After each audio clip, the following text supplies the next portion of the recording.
Have questions? Bring a ringer. Have them ask a question you're going to be able to answer. Repeat the question. That's an absolute. Lots of reasons. It gives you a minute to think about the answer. It gives the questioner a chance to say, no, that really wasn't what I asked. It allows the audience to hear what the question is. If you're a soft-spoken person in the front row, somebody in the back row doesn't hear the question, and your answer, 750 PSIG, is not very useful to them. We once had a team of people giving a presentation in Texas, the young folks that are gas business. I had beat on them 100 times, repeat the question, yeah, quit bugging us.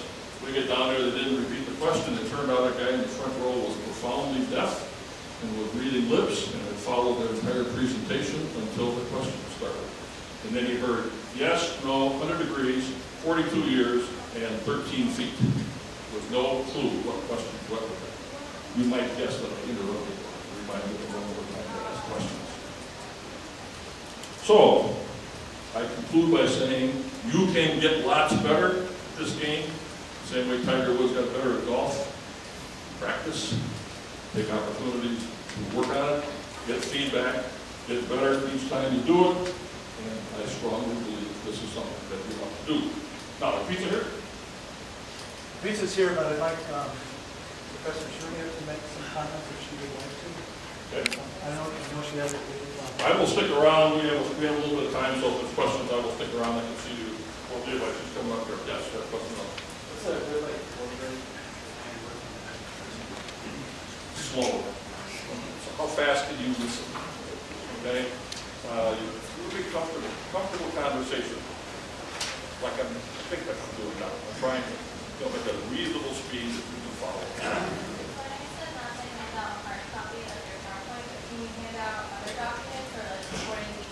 Okay, the question is, she heard me say don't hand out the PowerPoint, but can you put out other documents that maybe have some supporting details? I would do those, but only when I get to that point. And it may be difficult to do it in a very large audience, but a small audience, you got 3 or 4 judges, you might say, here's a photograph of what we're doing. A couple of years ago, a team did a really good job of introducing iPhones that you could get baseball scores and stock reports and so on long before we had iPhones. And they had samples of these that they passed out. They looked out pretty well. Yes? I'd be a little careful about that because sometimes when I've done that, all the interest goes through that bottle of solution that you handed out, and you're standing up there isolated now.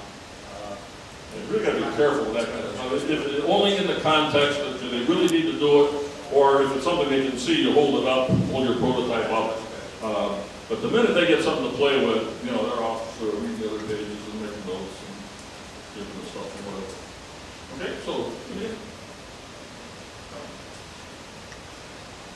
there's a good time to do that right after your presentation, and maybe if the Q&A runs a little short, or even somewhere in time during the Q&A, if you want to just have something that reinforces something, your idea or prototype or whatever, you can use it. You don't want to interrupt. So. I'm going to interject one more thing to re-emphasize a point that Bob made. He said, make sure you can answer questions on the slide you put up. You want to look through every slide. I save my time very often in a boardroom by going through my slide a week preparing my presentation a week before necessary, and then looking at it 2 or 3 days before I have to make a boardroom presentation. And I look at every slide with one objective. What questions does one slide conjure up? Okay? And I made sure I had an answer to everything beyond that slide. And I can tell you that many, many times, if I had not done that 2 days before, and then found out the answers if I didn't know them. And sometimes I had people who made the presentation for me, and I would go through the presentation with that one objective. What does this conjure up? Every time I say something or show something, there's another level of that onion that slide just promotes. And you want to be able to answer those questions, because if you can't, you look like a dunce, and perhaps you are a dunce. So, I heard that. so Bob mentioned this. I'm sitting here right now thinking of so many times that I was sweating when the CEO of Amoco asked me a question, and I thought to myself, damn, I'm sure glad I got that answer 2 days ago. I'll try to do it brief. I guess what I'm going to speak about is mainly poster design, also the booth, but I feel like I can't have that conversation without some sort of context for how the pieces that you're dealing with at IPRO Day, they talk to one another.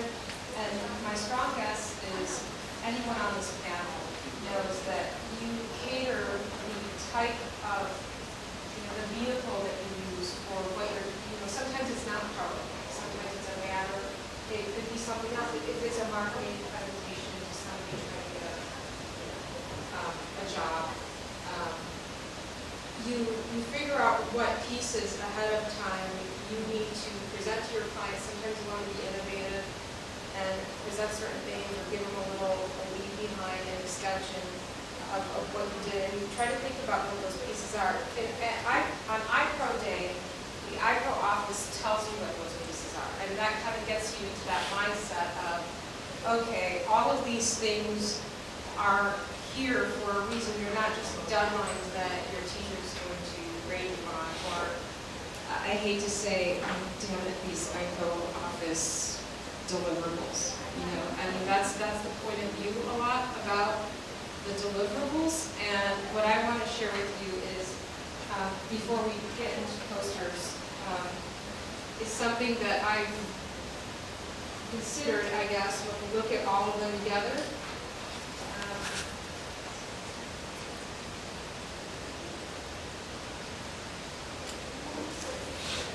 All right, so if you look at all the deliverables in aggregate, you can look at, when you're dealing with any presentation, a system of information that you're developing to present to somebody. And that sounds complicated, but what I'm trying to show you is it's not, but they all talk to one another. They all have a purpose. Okay, so there's a bunch of wires here, but we'll try to do this. So what we're looking at are, hopefully you can see this. Thank you. Oh, okay. Okay. We're talking about basically tiers of information that build a system. Okay. So any of you dealt with infographics before? Yes. Okay, so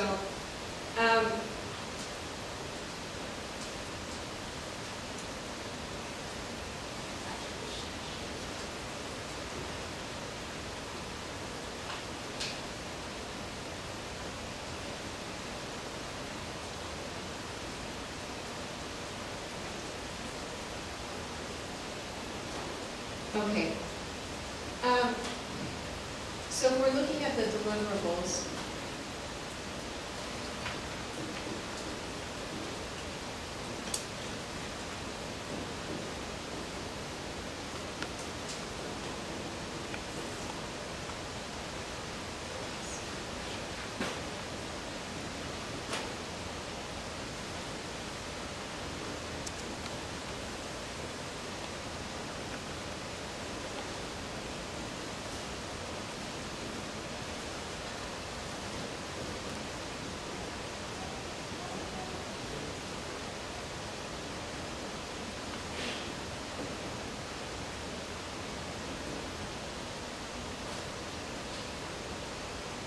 I don't have spot check, so I'm going to do it. Okay. If you look at what's happening here, it's funneling down, right? And you're going from overview,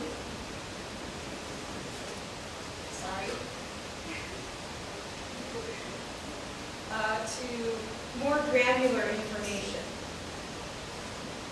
or specific, right?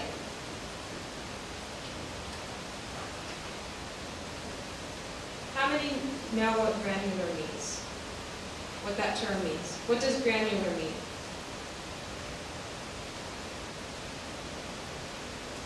Very detailed. Say that again? Very detailed. Very detailed. Why would it be very detailed? It's a single grain. A single grain is smaller, right? So there's a lot more that fills the same amount of space as large grain. So you can look at this like this is coarse and this is fine, right? So the video is 2 minutes. And where is it going to be presented? Some of you have it running at the booth, but there's going to be a big presentation of the 5 chosen videos, I guess. Is that right? In the how many, Tom? 3 in the auditorium. So when you design your video, just like Bob mentioned, one of his slides says you have to know where you're presenting, to how many people, who's going to see it, blah, blah, blah. So your video needs to be up here in this tier of information, overview, engaging, and it might be presented in a really large auditorium. So then there's the poster. I believe that's the second tier of information, right? The poster should have at-a-glance graphics. It should be something that engages people at the booth. That's where it lives. Okay, so it's at the booth.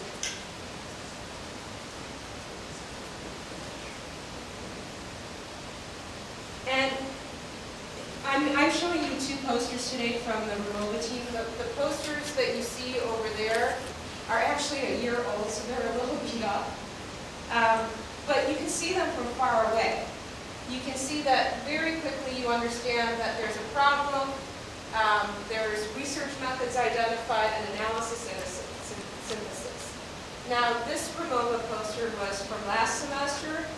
I thought they did an outstanding job with infographics. My critique on that poster, I actually prefer the graphics and the content on this poster more than I do the other poster. My critique on that is it could have used more white space, could have been bigger, and the fonts could have been larger. But the graphic content and the way it was organized was beautiful. And you know, there's some really great posters over there. There's one in the corner over there that I think it was the piston perfect. That could have used some more space and larger, but it's quite beautiful, and I think it's the right level of information. This is actually Jim's group, Lego art. I actually feel it's a little dense, but the way it's organized is excellent. You can understand the buckets right away, right? What you don't want is something that people are supposed to stand in front of and read for 20 minutes. All right, and you're just like the presentation that Bob was describing. It should be something that you're using as a vehicle to tell a story. It shouldn't be your end-all, be-all. And that's what I think the biggest mistake people do with the poster is they don't understand that it lives as part of the system of information. That's why you don't need to put a lot of stuff on it. And here's why. The presentation is kind of that sweet spot in the middle, and it's very tricky because this is 20 minutes, right? And you can see immediately that's very different than 2 minutes. But this is where you have kind of those outlines, right? But that help you in a oral way get more granular with the information. Okay, so there's more content in the presentation. You're going to speak more about, you're going to be providing more information because you're going to be presenting for a whole 20 minutes and answering questions for 10.